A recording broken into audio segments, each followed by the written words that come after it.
Y los cristianos suelen vivir de acuerdo a ese código civil y penal. Y con ello nos llenamos la boca diciendo yo me porto bien. No, no te portas bien. Vives una vida buena de acuerdo a un código civil y penal. No vives una vida de santidad, que es otra cosa. Vives una vida buena, no una vida cristiana. Vives una vida como la viven muchos de acuerdo al código civil y penal y a la constitución de la nación. La respetas como todos, seamos o no creyentes. Porque hay cristianos que también matan, ¿no? Y también van a la cárcel. Bueno, pero vivir de acuerdo al mensaje ético, que no es otra cosa más que la santidad de Dios, es otra cosa, es una vida cristiana, no solo una vida buena. Es vivir de acuerdo a los pensamientos, motivaciones y actitudes e intenciones que Dios quiere que tengamos. Eso era lo que no tenían estos que fueron con su currículum, con sus expedientes de gran éxito. ¿Te das cuenta de ello? El Señor les dice: apartaos de mí, hacedores de maldad. Algunas versiones ponen y usan este vocablo maldad, otras ponen o usan el vocablo iniquidad. Y algunas versiones recientes incluso utilizan el verdadero vocablo griego que se usa allí en la Biblia, tal y como fue inspirada, que es anomia. Griego anomia, sí. Anomia es una palabra compuesta. Significa exactamente sin ley. El Señor les está diciendo: apartaos de mí, hacedores sin ley. Se usa de una manera aquí ese vocablo griego para indicar que el significado al que se refiere es sin ley. Por eso se traduce maldad. Pero entiéndase que es maldad en el sentido de una persona que actúa sin la ley. ¿Cuál ley? No somos salvos por obra.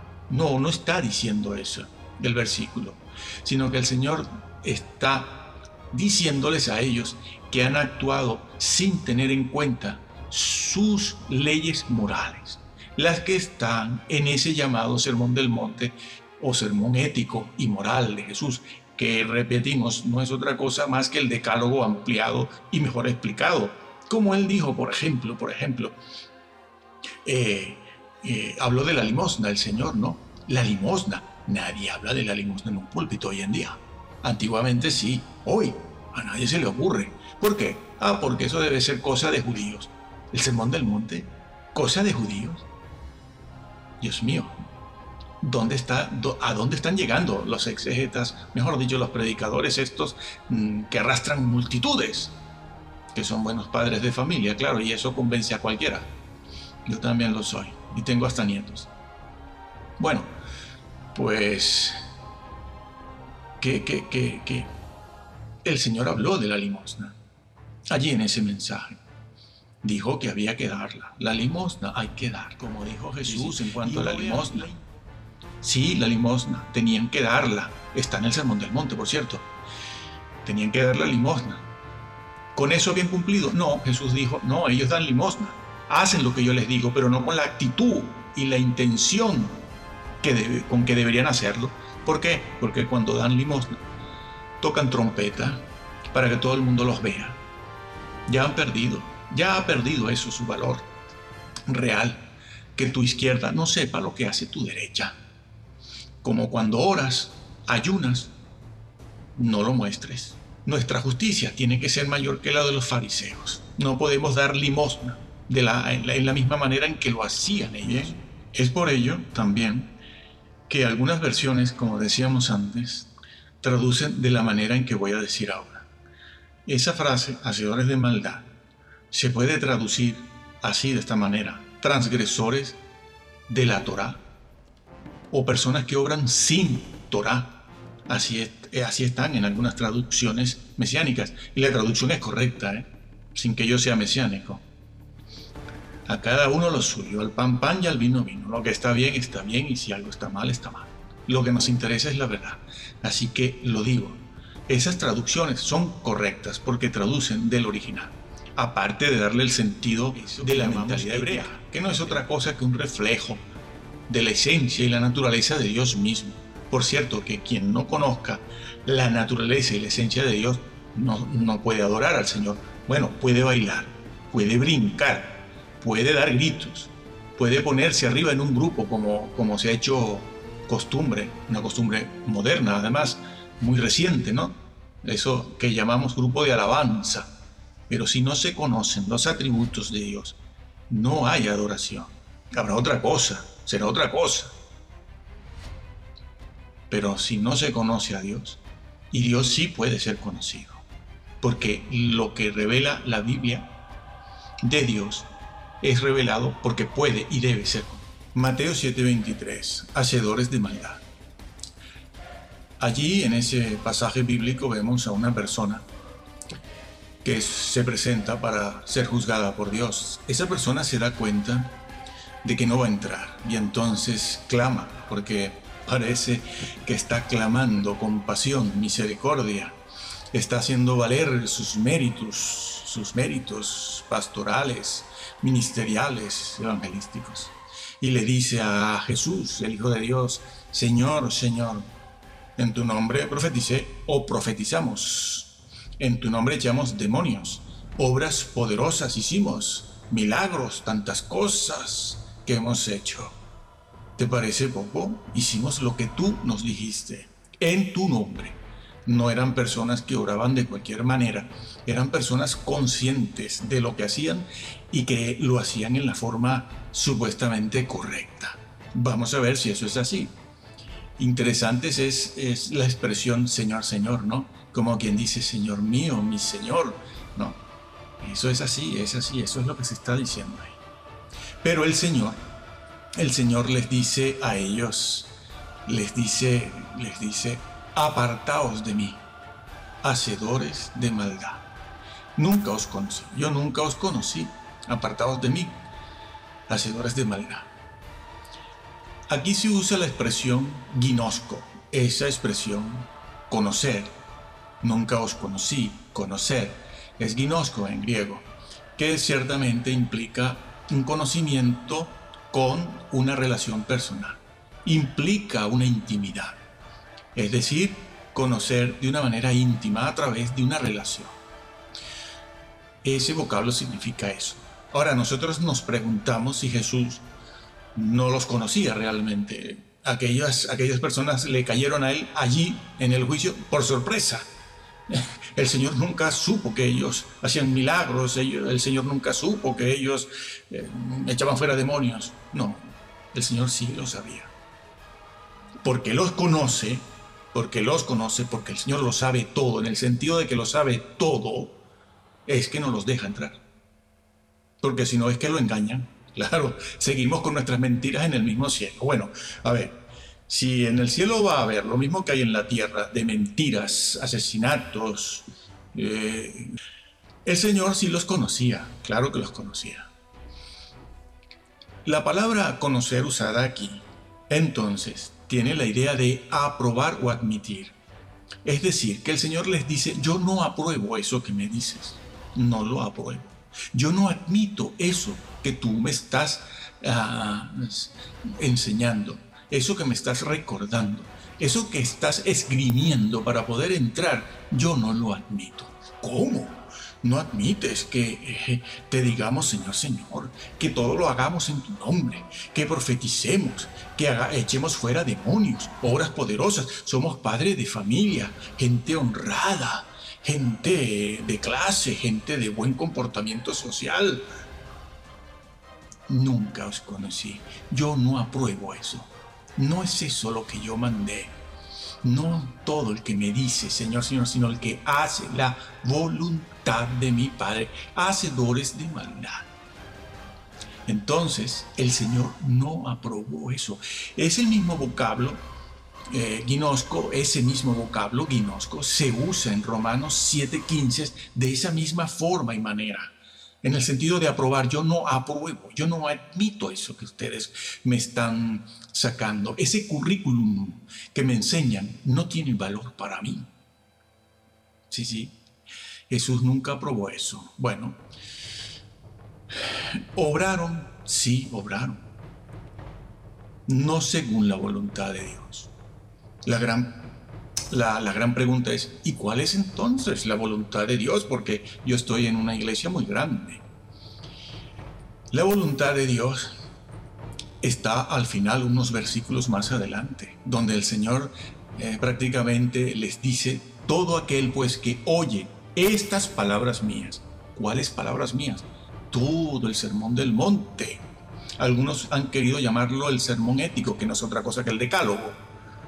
Todo aquel pues que oye estas palabras mías, ¿sí?, del Señor, y no las pone por obra, no entra. En Mateo 7, como estamos viendo entonces, se da a entender que estas personas son creyentes, las supone ya creyentes, pero en el día del juicio estos cristianos empiezan a enumerar los sermones y la doctrina proclamada.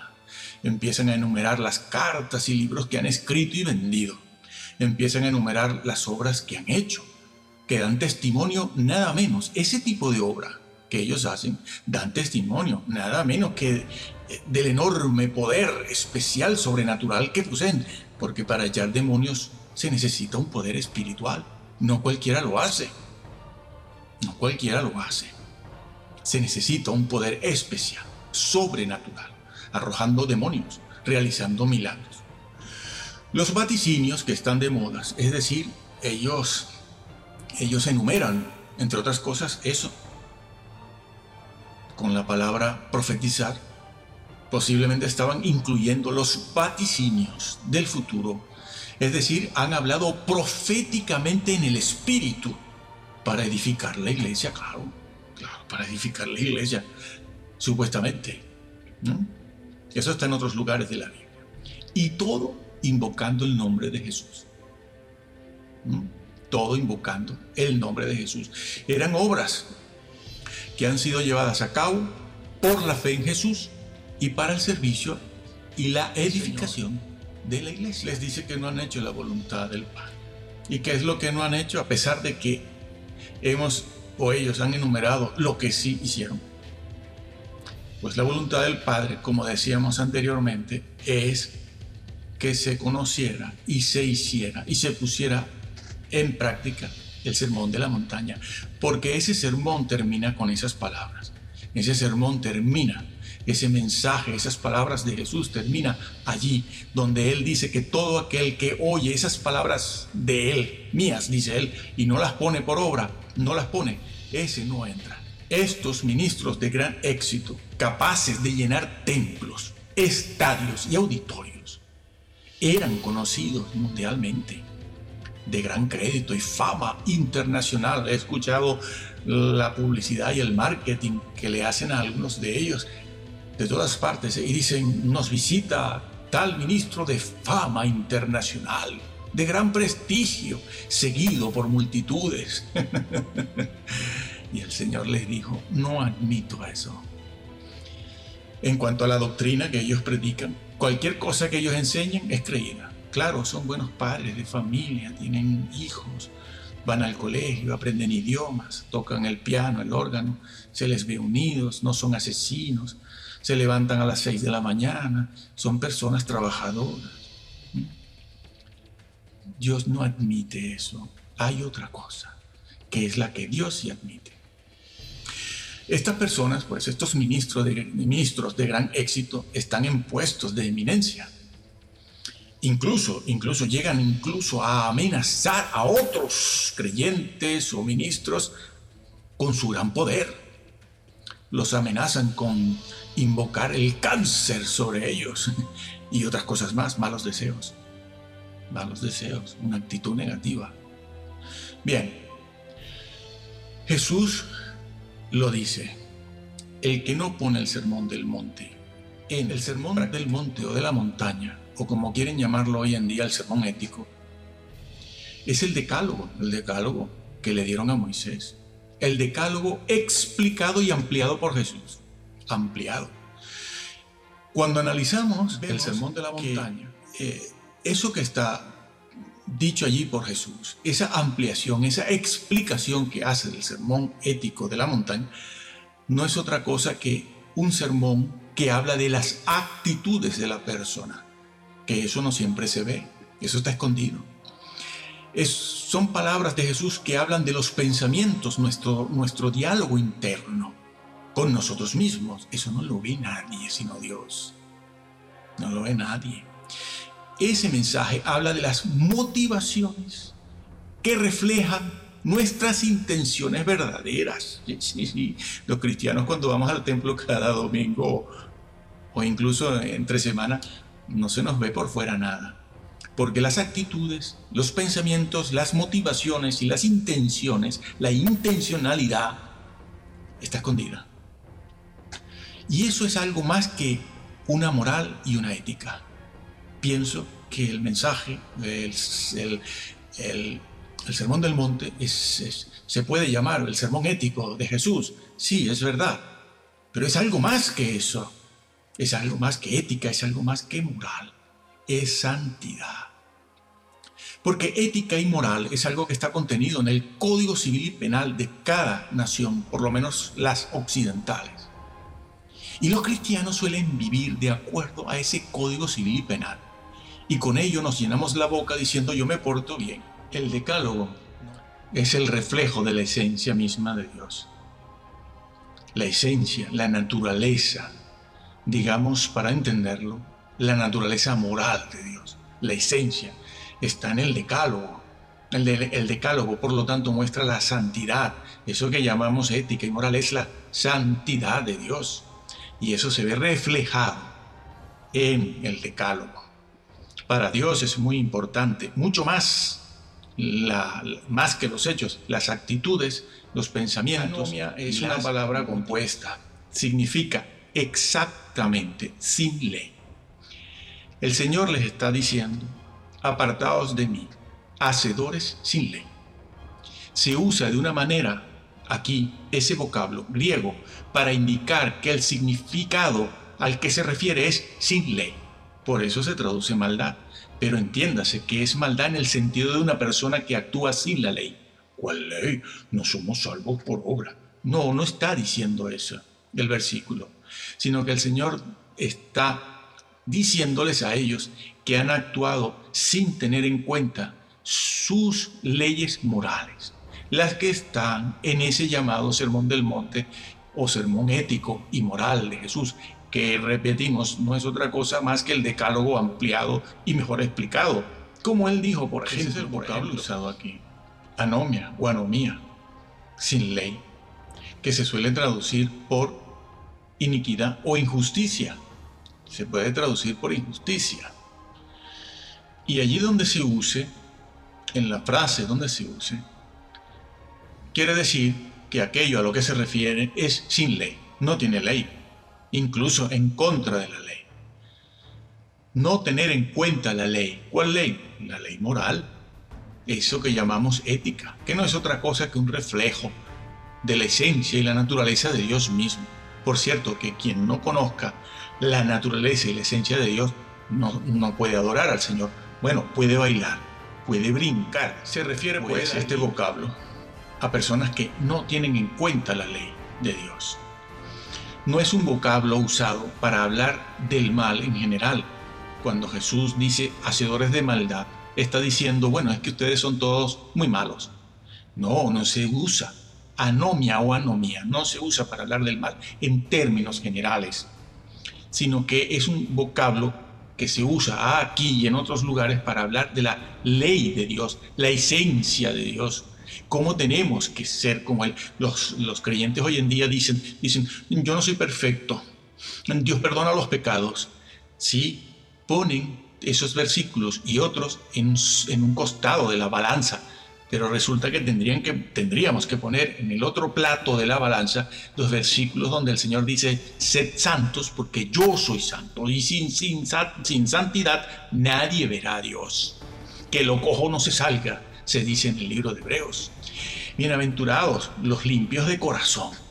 Pero hoy en día la soberbia cristiana evangélica es tal que los creyentes se dan el lujo de bofetear a Dios diciendo, yo soy pecador, yo puedo pecar, el Señor me perdona porque yo perfecto no soy. Pues el Señor ordenó la perfección. Sed santos porque yo soy santo. Bien, en la Biblia no siempre es lo mismo pecado que maldad o pecado que iniquidad. No siempre es lo mismo maldad que injusticia. No, en la Biblia no.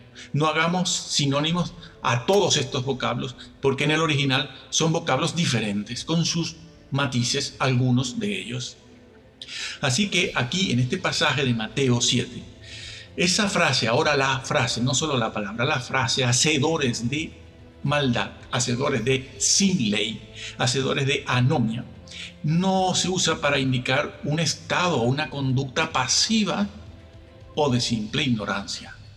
El problema aquí no es la ignorancia, ni una conducta pasiva, sino se trata de una acción expresa y determinada, a conciencia. Ellos decidieron no tener en cuenta el Sermón del Monte, las intenciones, las motivaciones, no las controlaron. Así están en algunas traducciones mesiánicas, y la traducción es correcta. También se puede traducir como hace alguna versión, ustedes, Jesús hablando, ustedes que violan las leyes de Dios, las leyes de tipo moral, ético, que no es otra cosa que la santidad de Dios. Bien, es decir, que lo traducen así porque lo que se quiere decir ahí es que ellos no obraban según lo definido en el sermón de la montaña o del monte. Estos ministros, de los cuales ahora abundan muchísimos, la mayoría, estos ministros no ejercían su pastorado y su ministerio en el espíritu del sermón. Pues no lo hacen en ese espíritu. Son ministros que hacen muchas cosas, son padres de familia, pero no lo hacen todo con la motivación, la intencionalidad necesaria. Fueron indiferentes a la ley de Dios y su santidad. Dios está muy preocupado por la santidad. Estas son personas que llegaron al día del juicio esgrimiendo un currículum humanamente de un gran éxito, pero eran personas que habían perdido de vista muchos pasajes que hablan de la ley de Dios como tutor y de la ley de Dios que cumple el amor y la justicia. No hay ley que condene, porque quien cumple la ley, cumple el amor. No existe amor sin ley, ni ley sin amor. Si no, léanse 1 Corintios 13. El amor es sufrido, el amor es todo lo cree, todo lo puede, todo lo soporta, no se envanece, no se pone primero que los demás. Pasa desapercibido. A ver, ¿quién quiere hacer eso? ¿Qué creyente hoy en día hace eso? Eso y mucho más. Porque el amor de Dios, ágape, como se encuentra en 1 Corintios, es un amor de la mente. No es un amor novelesco, de películas, de vídeos. No es un amor de tipo emocional. No es un desequilibrio emotivo de las emociones.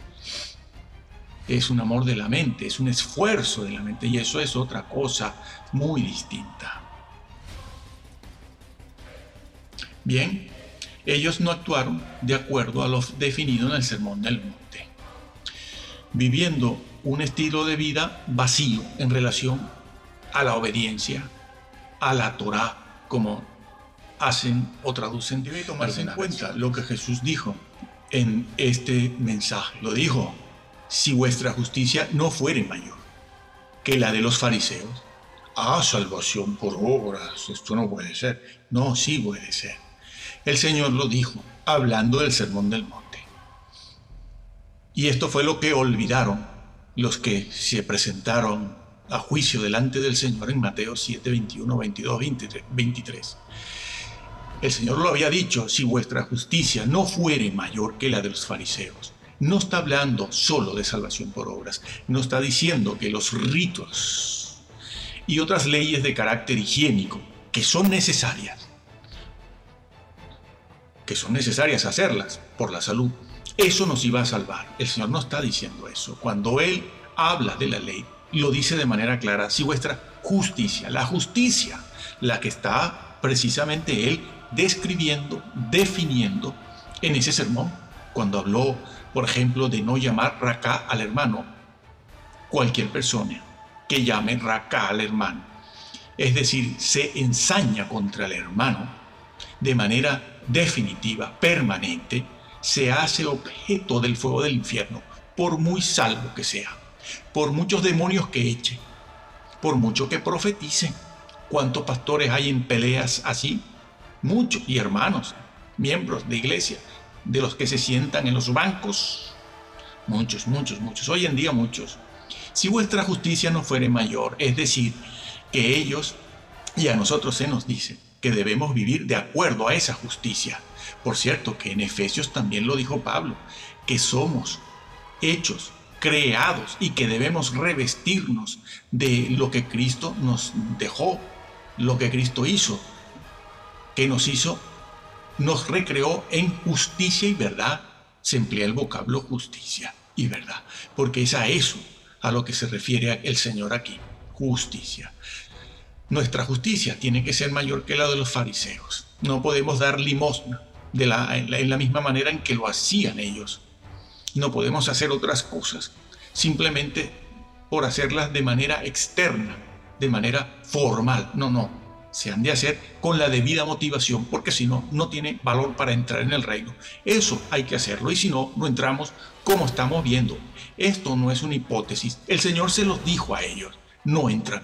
No admito esa clase de obras si no están basadas en el sermón de la montaña, en las motivaciones, intenciones correctas.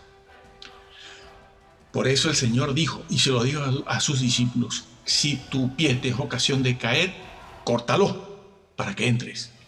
Si tu mano te es ocasión de caer, córtala para que entres. Y si tu ojo, por donde se codicia casi todo, te es ocasión de caer de la gracia, caer de la salvación. No está hablando de pecados específicos, sino en general. Saca tu ojo, sácalo, todo lo que te sea, sácalo. Para que ocasión de caer.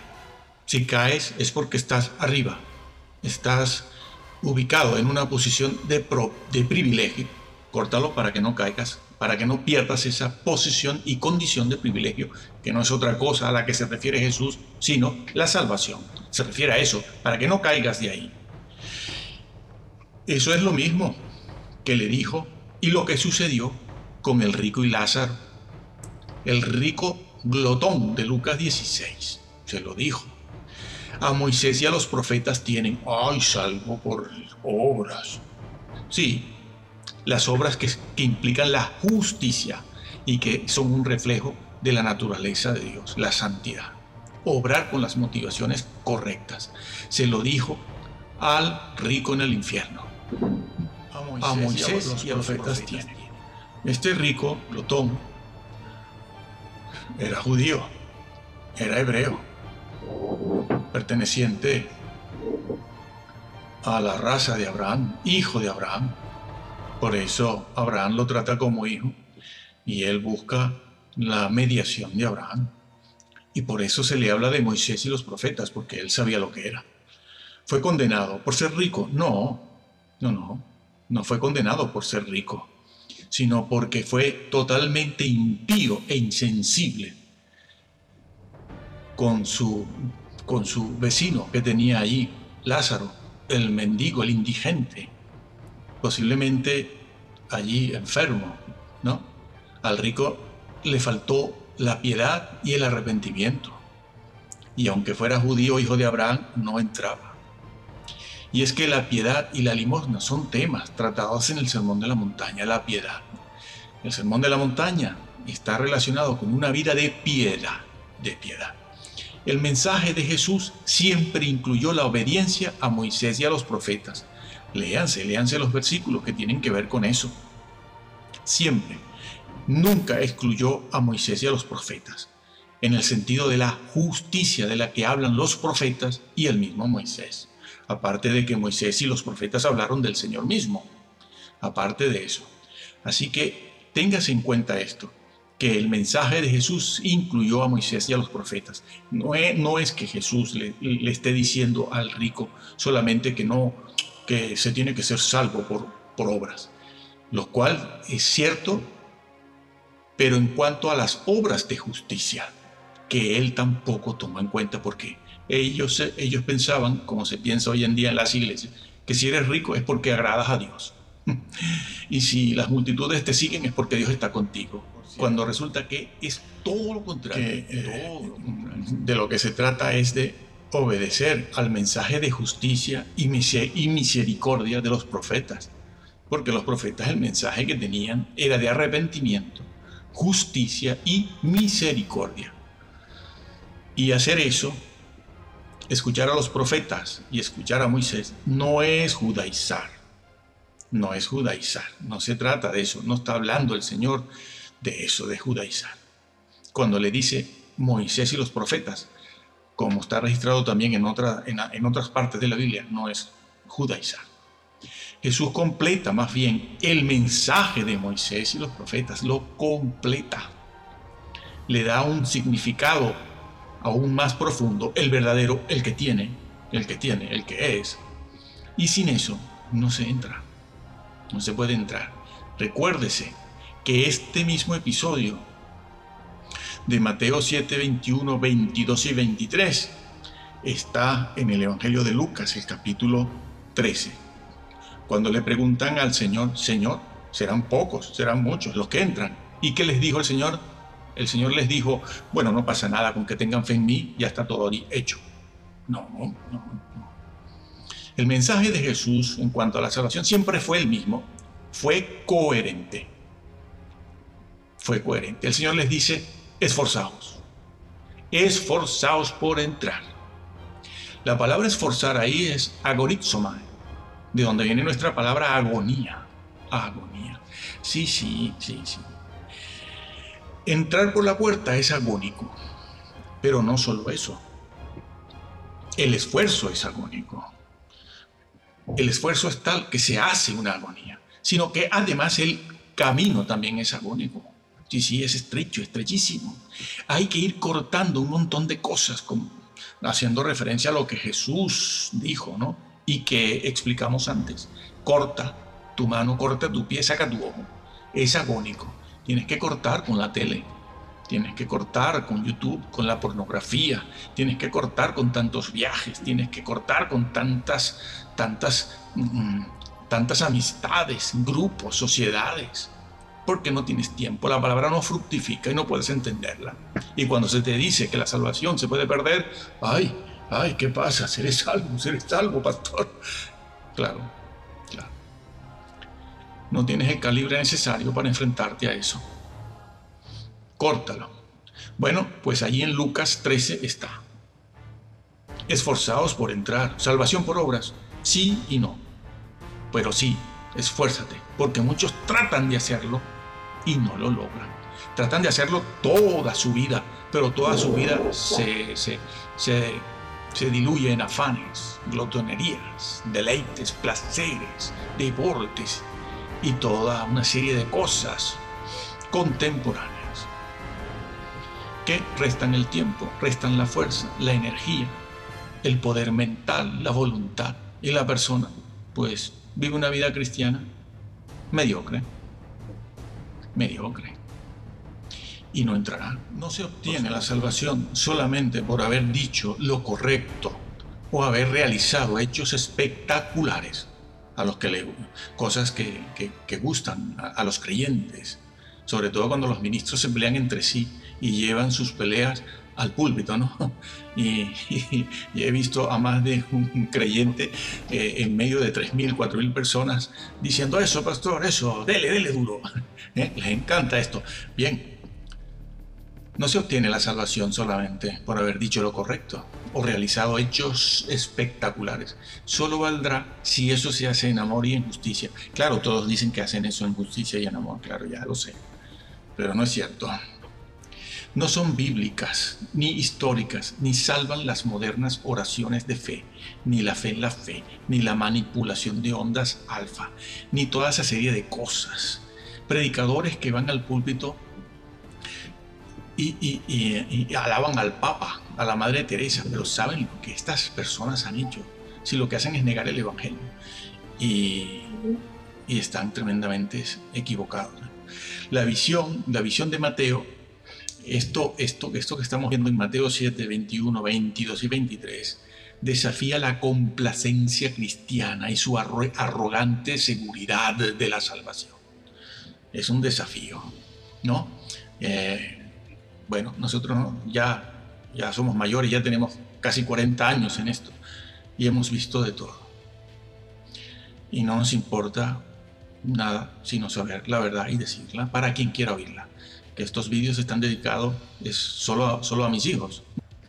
Bien, así que es un aviso para los que quieren o queremos entrar en el reino, para que sepamos todos nosotros que nuestra justicia tiene que superar a la justicia de los escribas y fariseos.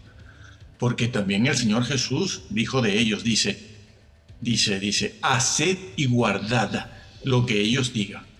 No, yo no voy a hacer lo que ellos dicen porque ellos son falsos. No, sí, el Señor dice, haced lo que ellos os enseñan. Háganlo, pero no lo que ellos hacen. No imitéis sus obras, porque ellos dicen, pero no hacen. Es decir, que enseñaban bien, pero no hacían. Y el Señor lo dijo, hagan lo que ellos dicen. Así que nuestra justicia tiene que ser superior, conociendo y haciendo las dos cosas. Porque la mayor parte de los creyentes, a los creyentes en general, se les deja que vivan solo a la altura del Código Civil y Penal de cada país, que son buenos. Y eso significa vivir una vida buena, pero no una vida cristiana. La vida cristiana va mucho más allá. Va a las motivaciones, a las intenciones, a los pensamientos, al diálogo interno. Como se le dijo al siervo infiel de Mateo 25, ¿no? Fue desechado. Pero es que el mismo Pablo lo dijo también. Dice, no sea que yo, habiendo sido heraldo para otros, se han convertido muchos conmigo, yo venga a ser después desechado. No sea que yo sea desechado después de haber salvado a tanta gente. Disciplino mi cuerpo. No está hablando de premios. No existe en la Biblia, en el Nuevo Testamento, algo así como el ser desechado de premios, ¿no? Una enseñanza como esa, ¿dónde está? ¿Dónde está? No, a mí me desecharon los premios. No, Pablo no está hablando de que pierdas los premios, que te van a desechar porque no alcanzas un premio adicional a la salvación. Está hablando de la salvación misma. No sea que yo sea desechado de eso, de lo que se han apropiado otros por mi ministerio, que no es otra cosa que la salvación. Eso. Así, el Señor sí pide santidad. Un desafío a la complacencia cristiana de hoy en día.